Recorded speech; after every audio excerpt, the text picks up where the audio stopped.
He is the author of A New Garden Ethic, Cultivating Defiant Compassion for an Uncertain Future, as well as Prairie Up, an introduction to natural garden design.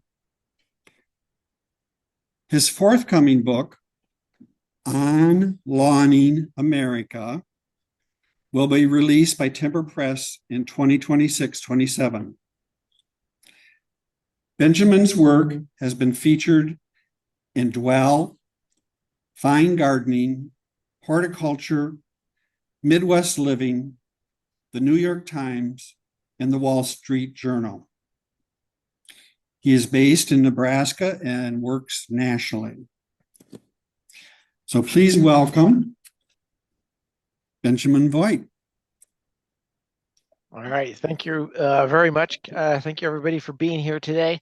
I'm going to turn my video off shortly, simply so I can focus on the presentation, and because I have a fever and a sore throat, and I'm going to not look good during the presentation today. So I will turn it back on for Q&A afterwards. We'll see how long this presentation lasts. It always varies a little bit. So there we go. I've got this cool pen. You guys, I don't know if you've heard about these pens, but I've got this pen that writes underwater. It writes other words too. I heard a few people laugh. This is a good start. It's a good start to Saturday morning. What kind of pants does a psychic wear? Just paranormal pants. All right, if you want more, let me know at the end. Nobody ever asks, but I always offer. So we are going to look at gardening for fall and winter, all the environmental, ecological aspects of that, as well as all the aesthetic aspects of that as well. Fall, autumn is my favorite time of year in the garden, or just my favorite time of year, period. It is so easy to overlook what plants do for us in autumn and winter, and do for other species as well. So I'm going to give you a ton of pictures today. Hopefully you think they are pretty and beautiful and inspiring, and you can sort of see how to get some inspiration to do that in your own landscape. So this is yes, design principles for a fall, autumn, and winter garden. Fall color is way more than trees. When people say fall color, leaf color, we automatically think of maples and elms and oaks and all that good stuff. But that's the tip of the iceberg, isn't it? We have native bunch grasses and perennial forbs and sedges and all kinds of different plants that are turning beautiful, beautiful colors, a total rainbow, total kaleidoscope, just like our trees are. Of course, this year in Nebraska, where I'm coming to you from, it has been bone dry, so we are not seeing beautiful fall color. It's just sort of muted, but it can still be quite spectacular. And brown is a color too, all right? Browns and blacks, there's all kinds of hues of these colors, and if we can learn to appreciate them, we can learn to appreciate aesthetically the winter garden as well. I love to select plants in my garden designs thinking about what they're going to look like in winter. Their seed heads, their shapes and colors and textures, even the bracts, right? Once the seeds go away, like on an aster, you're left with this cream colored or white colored circle on these umbels atop the plant. And it can be quite gorgeous and moving, especially when you put them into larger masses. When we were designing for these landscapes, actually, any time of year, when you're creating a natural landscape, you want density and layers and diversity. We're going to talk about that a little bit later on, because that's going to lead to much more ecosystem services, ecosystem function, and of course, beauty aesthetics for us all throughout the year, not just during the growing season, but the winter as well. And then we'll briefly touch on at the end when you should quote unquote clean up. Clean up it's probably not the best term to be using. It's not like your kids just went to bed and now you've got to clean up the living room so you can walk through and make your way to the DVD. Nobody uses DVDs anymore. Forget it. All right, let's get started. Inspirational pictures. All right. Yeah, isn't this gorgeous? This is so much better than spring. You guys are laughing. You're not supposed to laugh. You're supposed to be like, amen, brother. Okay. Here we are. We're moving on deeper in the fall now. These are fescue lawns in the neighborhood here at headquarters, so they will remain green. They're cool season fescue grasses, so they'll remain green deep into autumn. But look at these wonderful rust colors of Bouteloua curtipendula, Cytotes grama, and Schizocarium scoparium, little blue stem. And then those puffy seed heads of stiff goldenrod, Oligoneuron rigidum. And then the last plant to bloom for me here at least is Symphyotrichum oblongifolium. Does that blue, violet, purple mounding habit you see right there in the middle of the screen. And wow, this is sexy. If I was going to have a second wife, it would be the autumn garden. Actually, I should probably talk to my wife about that, shouldn't I? Okay. So here we are, right? Trees in the upper layer, creating habitat, creating structure, creating diversity. But then, of course, the color. And then we have the color in the ground plane as well, with all the herbaceous perennials and all the warm season bunch grasses. You can see that here too. There's Amsonia illustris there in the front, lots of little blue stem there in the back. On the left is Arrowwood viburnum. There's a maple on the right. Man, it's just super. So again, when you have plant structural habitat diversity, plants at every layer and tightly interwoven in your natural landscape, which you should. We don't want our plants marooned from one another with 2 feet of mulch between them. You will naturally have winter interest and a climate resilient landscape. Hedgerows and meadows, savannas has scattered trees within a meadow or prairie, shrub borders, grasses and sedges mixed with forbs. Forbs for seasonal succession, right? So you have flowers coming online all through spring and autumn. We want that for us, for our aesthetic beauty. And of course, we're going to be providing nectar and pollen for adult pollinators throughout the entire growing season, especially because we have pollinators that, think about native bees, right? A lot of their life cycles revolve around only about a 2 or 4 week window. So we have to continually have bloom succession in our landscapes for them. And having density and layers and structure can help provide that for them. We'll talk about, I'm going to mention cues de care a few times today. Here's an example of a cue de care right here, that water fountain there in the middle, that piece of hardscaping that tells people this is an intentional space. Somebody didn't just throw up a bunch of, prairie seed and cross their fingers and hope it was going to work out. There's intention here. It's a space for humans to access and wildlife to access together. Same thing with that sculpture here. If you want to know who that sculptor is, I'd love to sell you his work. I don't get a commission, but maybe I should talk to him about that. We have several of his pieces. So there you see Symphotrichum oblongifolium aromatic aster with Amsonia illustris there, blooming yellow. There is a non-native bald cypress back there. So I'm not a 100% native plant guy simply because I didn't start out at 100% native plants. I sort of backed my way into it. So now every landscape I design is 95, 100% native plants. But I'm not going to go in and take out some of these species that are native to other parts of the country right now. Maybe I will someday, I don't know, but there's just no need for it.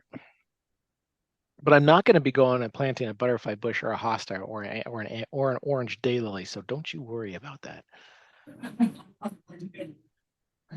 More and see what once the plants start to lose their leaves, we see their bones. We got a sumac here. We got that gnarly, perfect time of year, Halloweeny, creepy, thing going on. So we get to see that structure reveal itself once the leaves drop, which is always exciting to me. Better be exciting to you. Here's the seed head of Baptisia minor, that dark gothic black, and then we have the seed heads of Echinacea pallida, pale purple coneflower rising out of little blue stem. And you can see stiff goldenrod blooming yellow in the back. So this is probably early September here in this photo. And this was just a couple weeks ago. Salvia azurea blooming blue in the bottom right, Latris aspera button blazing star with the purple in here, and then all the jet black seed heads of different Echinacea species throughout the space. Hopefully you don't think this is a weedy mess. Sure, some of your neighbors are going to, but that's a different talk. I'm not going to go there today. Another angle here of headquarters. I've designed, well, I don't know what the number is now, but it's well over 100 different landscapes, and I'd say 50% of them are front yards now. And out of those 100 plus, we've only ever had 2 issues with weed control, which is simply, that Gestapo-esque program that neighbors report you to because they're having a bad day, they're having a bad year. It's hardly ever about you. But you guys are the change, and that's why you're here today. It's why you do this work. That's why you're passionate about it. People ask all the time. It's like the number one question. Where you live at your house at headquarters, have you convinced or helped anybody else convert their landscape in your neighborhood? And the answer is no. And that used to bother me, but it doesn't bother me so much anymore because it doesn't matter. It doesn't matter in the sense that I have done over 100 projects for various clients around Southeast Nebraska and the Midwest. So I know that we are still creating these habitats. As long as your example exists, it is going to start to help to push the status quo. People will start to get used to wilder landscapes, unlawned landscapes. It will eventually happen. Hopefully, it happens tomorrow. I don't know if I can wait any longer. Maybe the new book will help with that. I don't know. So when you are designing a natural landscape, you want layers, right? And I always steal this image from my friends Thomas and Claudia's book, Planting in a Post-Wild World, because it is perfectly illustrative of what we're talking about in natural garden design. We have layers. When you go out to a prairie or a meadow or whatever, these are interchangeable terms. We have layers. We have grasses and sedges in the ground cover layer, along with dozens of different species of forbs, flowers. Then the seasonal theme layer, which is masses and drifts of flowers blooming at different times of year. And then a structural layer here, it's Joe Pye weed and some sort of small shrub. But all these layers, all this density is all about sequestering more carbon, is all about keeping water on site, creating a healthy habitat for all kinds of different pollinators, cover for birds, cover for uh, butterflies, places for their pupa or their larvae to turn into pupa. So and then, of course, beauty for us with all the structure and density. And what this looks like is matrix design. I talk about this in way more depth on the website on a page that actually I think is titled Matrix Design, but there's an online class on it as well. I think this is the most approachable method to understanding how to do this natural, layered, sustainable sort of landscaping that we do see out in the wild. Now, when you go out to a prairie, there's probably 50, 100 species in a square yard. We are never going to be able to match that in our home gardens, and that's okay. We're just looking for a facsimile. We're just looking to sort of connect the dots between our landscapes and wilder landscapes around us. So wildlife have places to go to and migrate to and move around to. So all the greenish or greenish brown circles on here are going to be our primary matrix layer, which is going to be a warm season bunch grass or a sedge, sort of depends on the site conditions, right? What's going on, sunlight, moisture, all that good stuff. And all the wonderful colors, all the different triangles and stars and circles and black dots are different flower species blooming from April to October. Now this is just, let me count it, 1, 2, 3, 4, 5, 6, 7, 8. This is just 100 square feet. So it's very easy to design a 100 square foot garden, right? That makes it a lot more approachable. But let's say you have 400 square feet. Do you have to design all of that yourself? That can be quickly overwhelming and time consuming. You might not have the knowledge to do all that. No, you can just take these 100 square foot gardens and put them next to one another and repeat them over a landscape forever and ever and ever through infinity. So if you have 5,000 square feet, you could potentially do this when you create this layered matrix garden design. All right, moving. So this is what matrix looks like, okay? There's Bouteloua gracilis in here. Is a primary matrix ground cover grass that's blue grama grass. And we see here masses and drifts of all kinds of different flowers. So this is probably, oh, is this a mid-September shot or something in this landscape, in this client space? South side of their house. You can do it in shade as well. This is a sedge matrix, couple different sedge species, different carex species in here. I think Carex albicans, we'll look at that later, Carex springalii, Carex pennsylvanica. Yeah, I'm throwing Latin at you because Latin is a lot more accurate. Uh, people are always like, "You're crazy. That's not right. Give me the common name. It's so much easier." But I'm like, if you put the common name on a Google search, you really don't know what kind of plant you're going to get. Common names are regional. Common names change. So I encourage you to always try and use the Latin or scientific binomial nomenclature. And don't worry if you are not pronouncing it correctly. We all know what you're talking about. Here's another client's, this is the west side, but it's covered by trees. So that's Carex albicans white tinge sedge in there. And this pretty much stays green through a good deal of the winter as well. So if you're one of those people who has to have green, you don't have to resort to, yews or conifers or something like that. I mean, you can add those plants in here if you want to, of course. So we're going to take a whirlwind tour now of herbaceous perennials. So that would be perennials that come up out of the ground every year anew. We're going to take a whirlwind tour of different of the beautiful colors of some herbaceous perennials, some of my favorites, and then we're going to look at seed heads of a lot of those same perennials, just to show you how sexy they all are over the next 6 months or so. I know I'm sure a lot of you are thinking, oh God, I don't want to go in the winter. It's going to be cold. My joints are going to hurt. And I don't know if I've stocked up on tea yet. And then I have to shovel the sidewalk. Yeah, I guess all those things do stink. But I'm going to try to inspire you here to plant more plants. Okay. Always a good thing. Liatris pycnostochea, right? Look at that color on the left. Stunning. Look at those seed heads on the right. Too bad those seed heads don't last very long. They're very poofy and puffy and get blown away in the wind. But it's not just oak trees. It's not just maples. We have, a lot of our liatris. There's so many more liatris species out there than Pycnostochea or spicata that we see available at big box nurseries. There's Liatris aspera, there's Liatris ligulostylus here. However you want to pronounce it, I don't care. I'm probably pronouncing it wrong for the diehard hort crowd. That's okay. Liatris punctata is a wonderful short drought tolerant liatris species. And then look at those leftover umbels on the right. Bring out your binoculars so you can zoom in on that picture. It's probably kind of small on that screen, but that creamy white, and it's there all winter, at least until the voles eat the corms. I sort of treat Liatris anymore like annuals because voles just love to eat the corms of Liatris. So I just plant 200 new Liatris every year. Maybe half of them make it to flowering and about 2 make it to the next year. So how it goes, right? It's not like I have a resident fox to take care of voles for me or owls. Here's Senna hebecarpa, wild senna. Look at that wonderful rainbow there on the left. And the seed heads are pretty cool too. Those long, it's in the pea family. So those seed heads look like peas. Dark black, heavy seeds, so it self-sows around the mother plant. And at full sun moist conditions, it'll seed pretty liberally. Make sure you're taking pictures with sunlight behind those seed heads as they're forming. You can see the little seeds.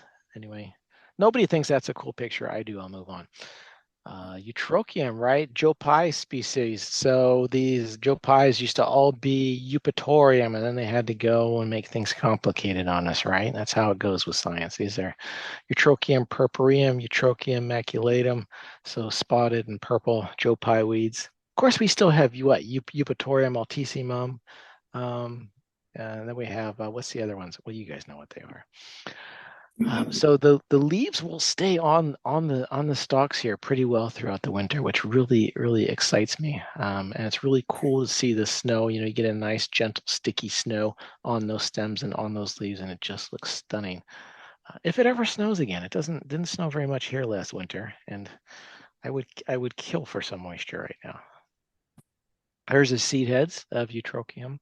Again, poofy seed heads, so the seeds don't last long, but still look really good with a hoarfrost, right? And another benefit of Eutrochium is that their stems are hollow, so you can cut them into 6-inch lengths, put them up horizontally on an arbor or a fence or something, and you get mason bees nesting in them, grass-carrying wasps nesting in them, just something fun to see. Obviously, bees and wasps nest in all kinds of different stems, but Joe Pye can certainly be a favorite for some species. Symphyotrichum lab. So this is, what's the common name on this one? You guys are all probably hating me for not using common names, right? Smooth blue aster. So it can do different colors. You got that gold on the left and you got the salmon on the right. So that's pretty cool. Coreopsis tripteris. Did you know that we have a Coreopsis that's about 8 feet tall? And here it is. Stop messing around with those 12 and 18-inch tall ones. Have some fun. Mix it up. See what happens when you put tall Coreopsis in your landscape. There it is from a distance there on the right. So that's about 7 or 8 feet tall. It'd probably get even taller if it had less competition and more moist soils. Here's prairie drop seed spirabilus. That's how you pronounce that one. But nice yellow and orange. This is a younger garden, so there's still a lot of mulch here. We will We will spray killer lawns, and then we'll put down about an inch and a half of wood mulch, and then we let the plants fill in and self-sow with that very thin mulch layer. There's the seed heads on prairie drop seed. Now, over in your neck of the woods, I do believe Carex muscinamensis, or however you want to pronounce it, is native to you, and it gets a nice, wonderful rainbow color, and then it has this nice poofy tan shape to it in the winter. You can see there on the right. So it's a very nice winter interest plant that's going to last all winter long for you. If you must use a tall grass, I would probably go with panicum species, right? Switch grasses.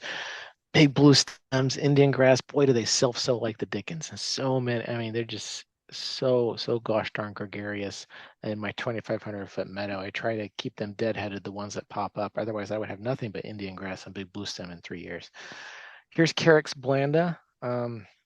What is that called? Common wood sedge or something like that is one of the common names. Look at that yellow on there. It's a very short, thick, leathery green foliage on it, and it's pretty adaptable. A lot of our sedge species are pretty adaptable.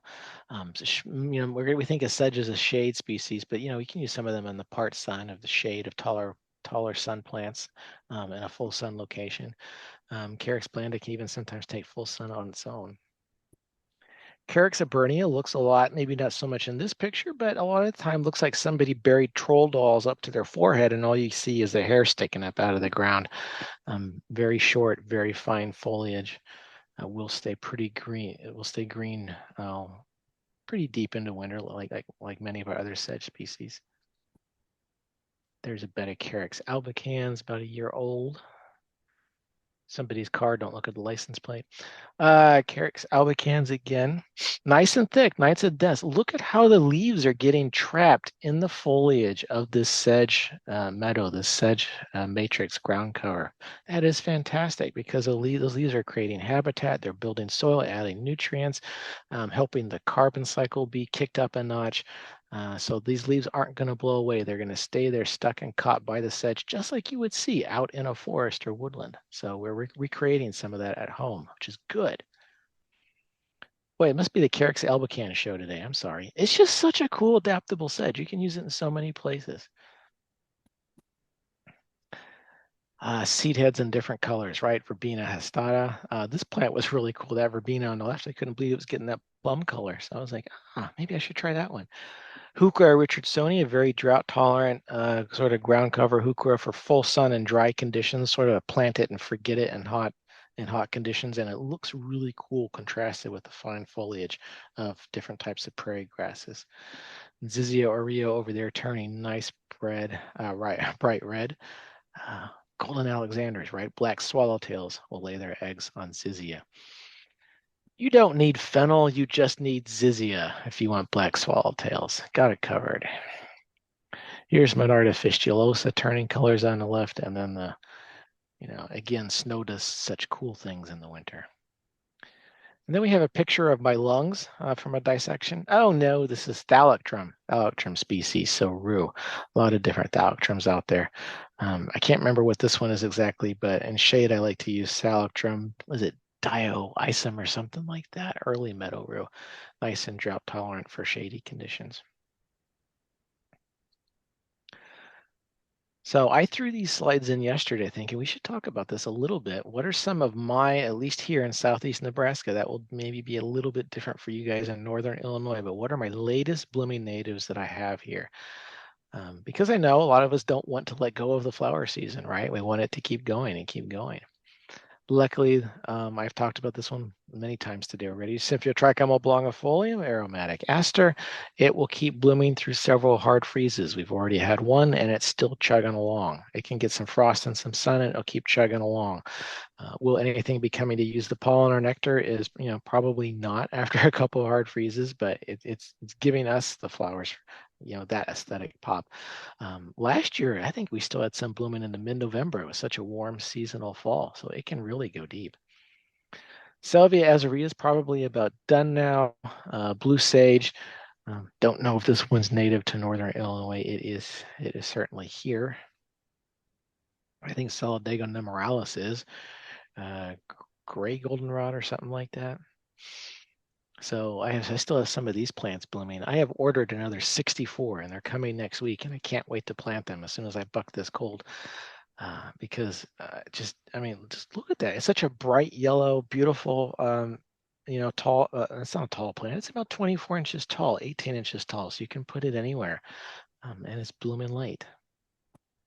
Symphotrichum pilosum is an aster species that a lot of people consider a weed, but I've started to just let it do its thing here at headquarters on my 1/4 acre suburban lot. We'll see what happens. But this is out on a prairie, and yeah, it's flowering right now. It's busy with bees and moths and last of the butterflies right now. So, and then Symphotrichum sericeum. What's one of the common names? Silky aster, something like that. So very drought tolerant. You have like dry, sandy conditions. Even though I have it in dry clay right here, it's still doing well, but it likes dry, hot conditions. We'll probably only get about 12 inches tall, but it's still putting out flowers. I planted that one as an experiment 2 years ago, and I can't believe it's still putting out flowers. So it's definitely that time of year. It's also that time of year for kids to come to my house because I have ordered the giant 7.5 ounce candy bars, and we're going to go nuts this year. All right. They're going to see that. They're going to see this display too. Okay. That's a good way. That's a good way to convince people to rip out their lawn, right? No.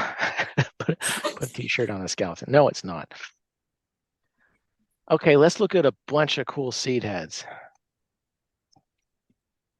So I want you guys to start designing for winter now, just to start thinking about what these plants are going to look like in winter, because you're not cutting them down or cleaning them up this time of year. You're going to let them stand. You're going to let them fulfill their life's purposes, complete their life cycle, which is letting seed fly, letting seed drop all over the place, fully expressing themselves in your natural wild landscape. Let the plants be plants. Let the plants be plants. Besides, you're tired.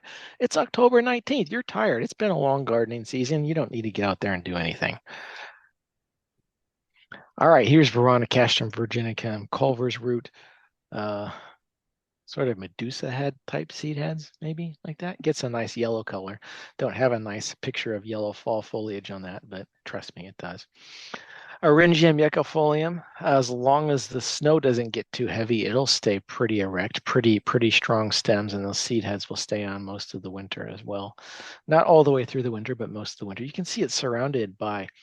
Have you guys noticed how some of our prairie bunch grasses like turn colors when they get moist? Like Symphia, like a little blue stem there is that really bright copper color. If it doesn't have a little bit of moisture on it, it doesn't get that color. It's more muted. So go out there and water your plants just for better fall foliage color. Oh, don't do that. That's a bad suggestion.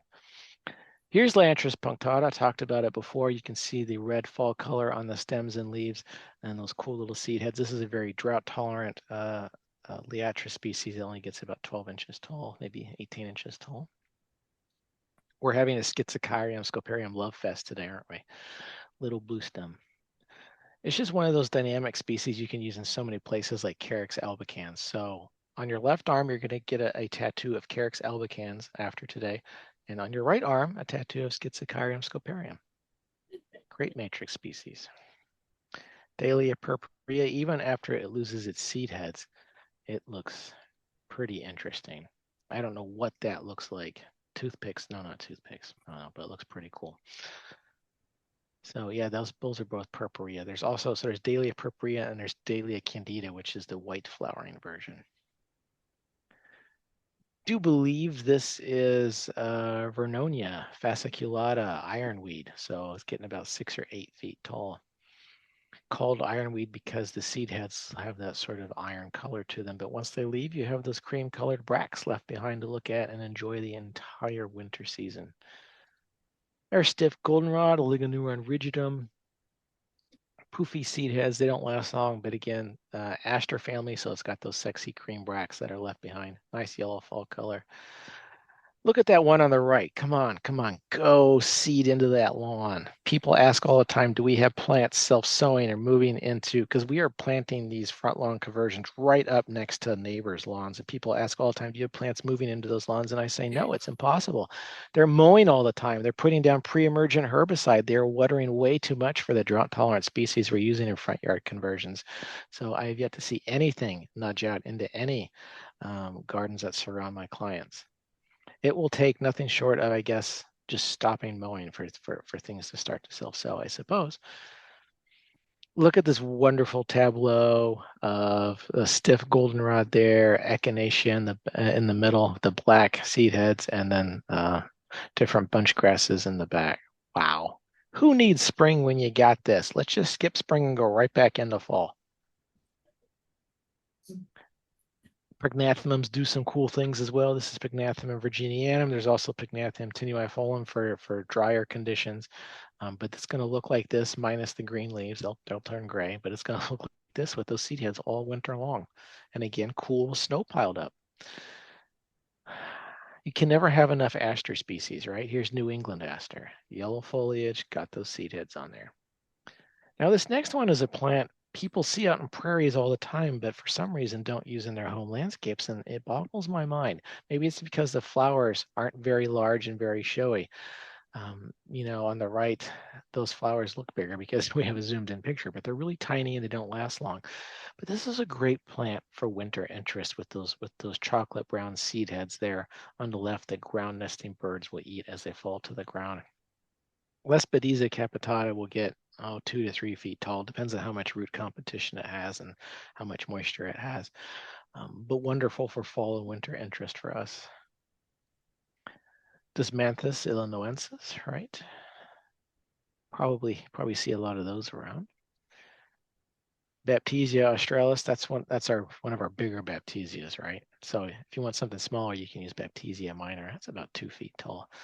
But you got those gothic poofed up seed heads that often have spiders and all kinds of things living on the inside. Wonderful shelter. And in some years, the leaves will actually stay on the plants. I don't know what causes them to stay on the plants in some years and not others, but there's one year on the left where it did stay on, and I thought was pretty darn cool. Penstemons will keep those seed heads throughout the year, throughout the off season. Why do we call it the off season? It's the on season. Summer is the off season. Ugh. All right, on season, Penstemon grandiflorus, right? There it is in a prairie. And does anyone plant Parthenium integrifolium? What's the common name on this one? I can never. Wild quinine or quinine or however you want to pronounce it. These seed heads on these tall stems, about 3 feet tall, are going to look super throughout the on season. And again, we're celebrating Brax today. We're celebrating Carex albicans, Schizochyron scoparium, and Brax from Aster species. So take inspiration from the prairie and other wilder spaces around us. Here we have several gregarious species. So some people will call them aggressive, right? Spread by root runners, spread a lot by seed, but they're going to keep each other in check. Big blue stem, tall Joe Pyeweed, Eupatorium altissimum, and probably Canada or tall goldenrod in the background there. You probably don't want this to be your 1,000 square foot or 500 square foot front yard field of Canada and tall goldenrod. But out here on a huge open prairie, it's perfect. But we can use other goldenrod species to mimic this in our smaller landscapes, right? There's so many out there. Look at the massing, observe how plants mass and drift and self-organize in the wild, and then try to bring that same organization to your home landscape. And trust in the plants. Trust in where they're going to move around and what they're going to show you. Don't dictate to them and say, no, you can't be over here. You have to be over here because that's how I envision it. Let them show you where they want to be, how they want to thrive, and create the ecosystem that we all want to create for all species. Here's our project at the University of Nebraska Medical Center over in Omaha. I'm in Lincoln right now, so it's about an hour away, but anyway, it doesn't matter. Wouldn't you want to park here? I'd want to park here and not leave my car the whole day. Looking at so stunning at this time of year as the sun moves across the sky and the colors change and the shadows change. And we have Monarda fistulosa here. That's a lot. You probably don't want that many in your home landscape, do you? Here's oh God, what Baptisia species is this? One of those other short ones, you know? So I'm going to try and have you also get a tattoo of this today. Christine's wonderful quote. We're trying to get people to appreciate the beauty of brown. It's a gorgeous color, golden colors. We just appreciate that there are seasons when things look a little haggard, just like me. It's just like part of life.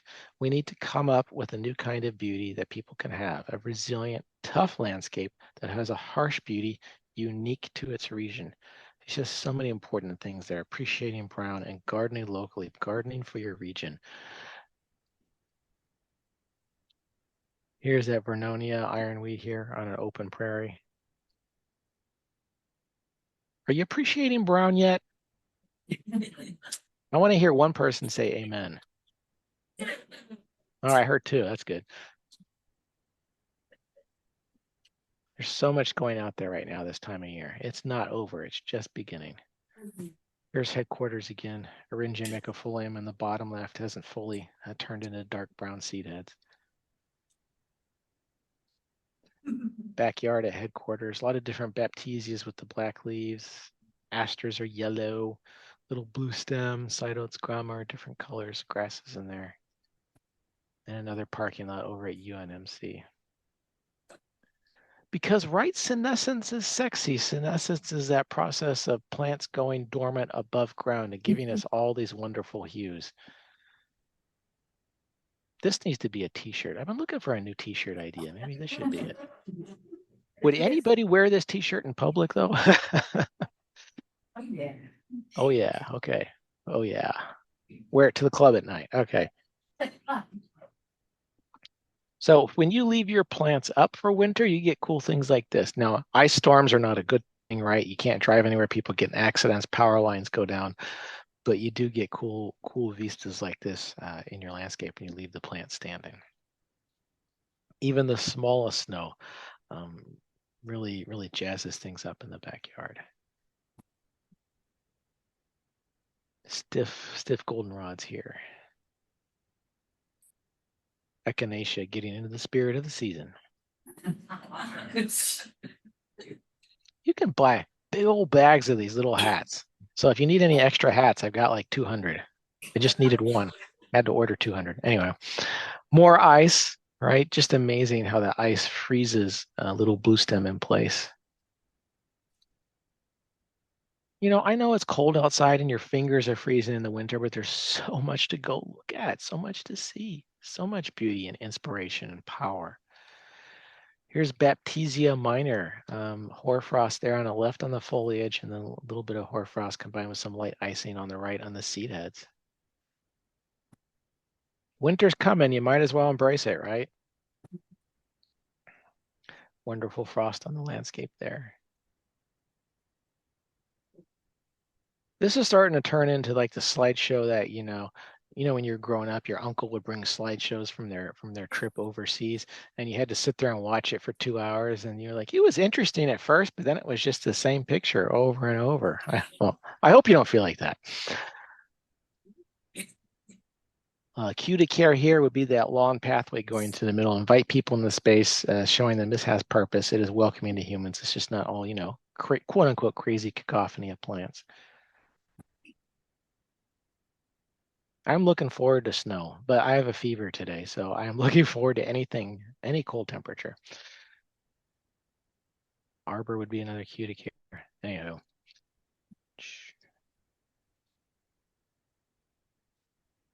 Oh, wait, how did that get in here?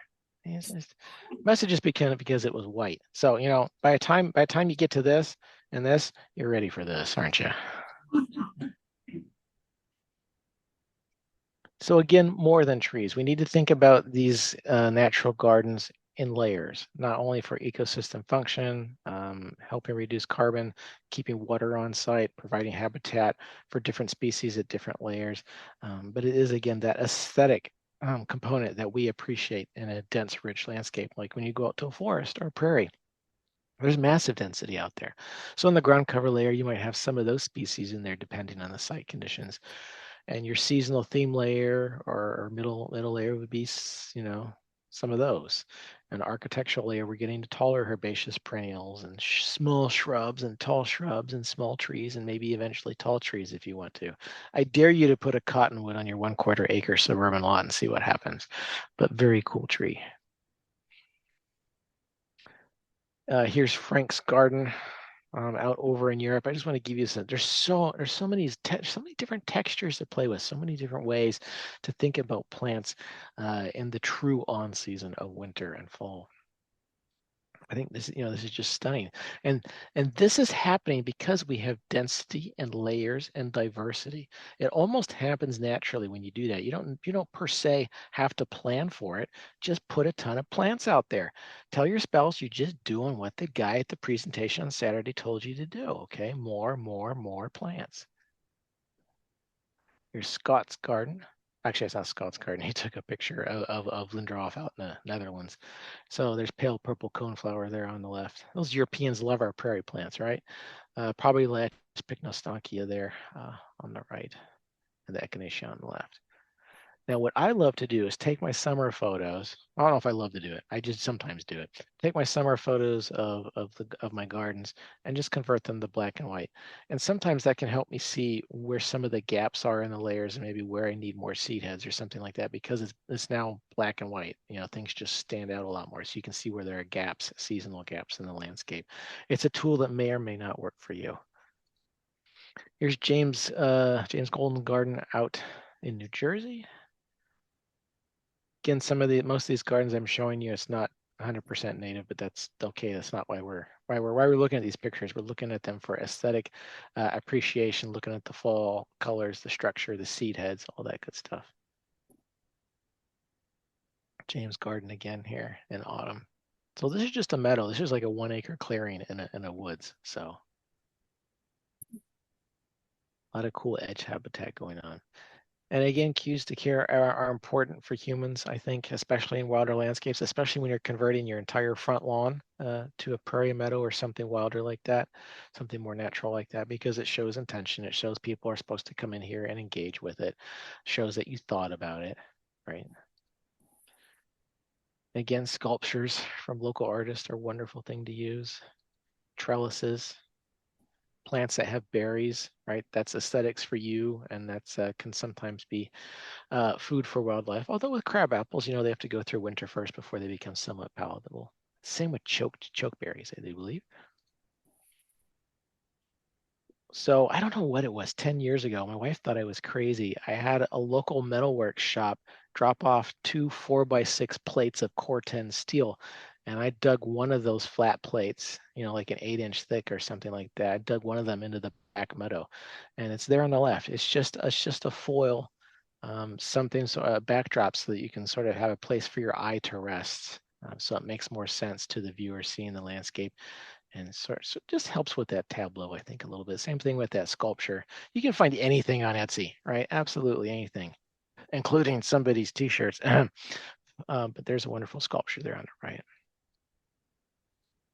Because again, we're not just, we've talked a lot today about gardening for ourselves. I think aesthetics, layers, different colors and different textures, but we're not just gardening for ourselves, are we? We're gardening for the finches, the goldfinches, leaving those sunflower seed heads up because they go bananas over them, right? We're gardening for sharp-shinned hawks. It's okay if they come and take a junco in your backyard. It's nature. It was one of the cleanest kills I've ever seen. No blood or feathers or anything. So hats off to you, Hawk. Gardening for cedar waxwings and robins always. Yellow shafted flickers. Have a heated bird bath out there. Replace the water every day. It's good for you to get outside and get some fresh air. You will definitely see birds. Cardinals. After all, what we're creating here isn't a mess, it's nature.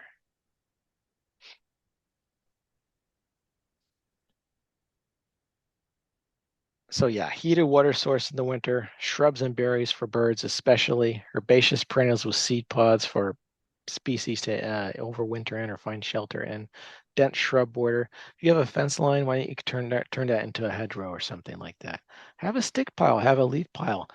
We have one in the back, and not only do the neighborhood kids love it, but we see birds diving in and out of it.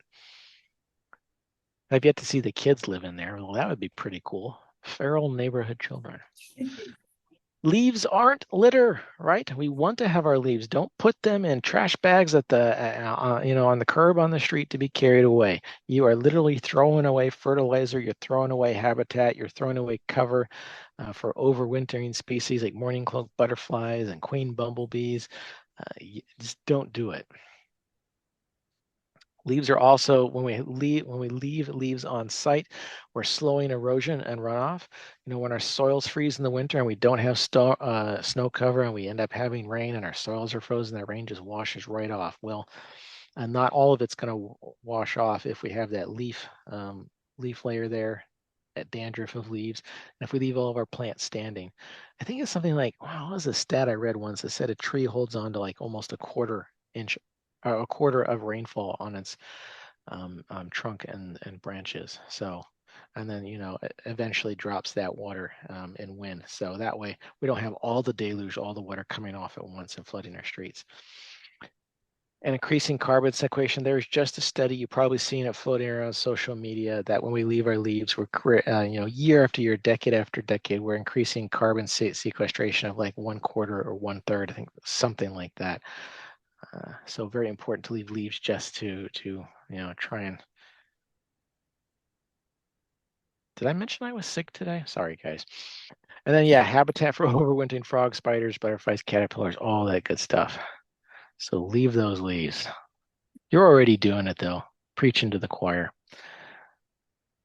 We have caterpillars out there who have formed chrysalids, right? So this is black swallowtail. They are out there. So if you throw away all your stems and all your leaves, you're throwing away these wonderful things. Mourning cloak butterflies overwinter as adults in leaf litter as well. Probably another reason not to necessarily walk too much in your garden beds, right? If you don't have to, you might be squashing some of these. Wonderful thing about these natural layered dense gardens is also that they're not just filtering rainwater and sequestering carbon and all that good stuff. They are literally filtering trash that blows out of your neighbor's trash bins on trash day. Things that we have found in our front yard gardens include work evals. I think John had a decent work eval. I can't remember. It's pretty good. Letters to best uncles, right? You're my favorite uncle, and here are the reasons why, scribbled in crayon. Little plastic trees for railroad sets. Get a lot of neighbor downspouts. I don't know where all the downspouts come from, and I don't know where to bring them back to. So sometimes I'll just put them in the front yard and hope somebody will come grab their downspout and bring it back home, but that doesn't happen very often. Shingles, food wrappers, sippy cups. We have collected many decorative pillows that we now use on our back deck on our chairs. So thank you everybody for letting those blow over to our yard. Fake money, alas. I did find $1, a real $1 bill this summer in the front yard. I think I'm going to frame it and keep it forever. So it's like, see, gardening pays you back. Made $1. So when you cut down the landscape, again, you're not doing it in fall, you're not doing it in winter, unless you have like disease material you need to get rid of. But you're going to cut things back in the spring after soil temperatures remain at 50 degrees for a week. It has nothing to do with daytime or nighttime air temperatures at all. This comes from a Xerces Society study. It is soil temperatures. That's when plants start to activate and when some of our earliest insect and bug and spider and frog species start to get going when the soil reaches 50 degrees in spring. So here in southeast Nebraska, that tends to be about early April, maybe late March some years, depending on if we've had snow cover or not. So that's when you should be cutting down your landscape. Now, leaving some stems at 12 to 18 inches tall is good for the 1/4 or so native bee species who do nest in stems. Sometimes they will excavate the pith out or they'll nest in hollow stems.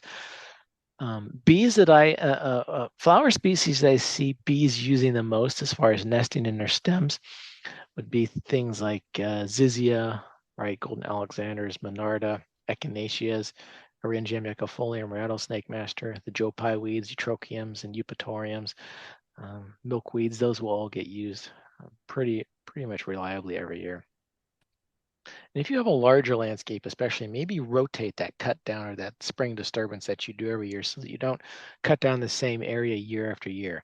Maybe you leave a couple 100 square foot standing 1 year, but then next year you're going to cut it back.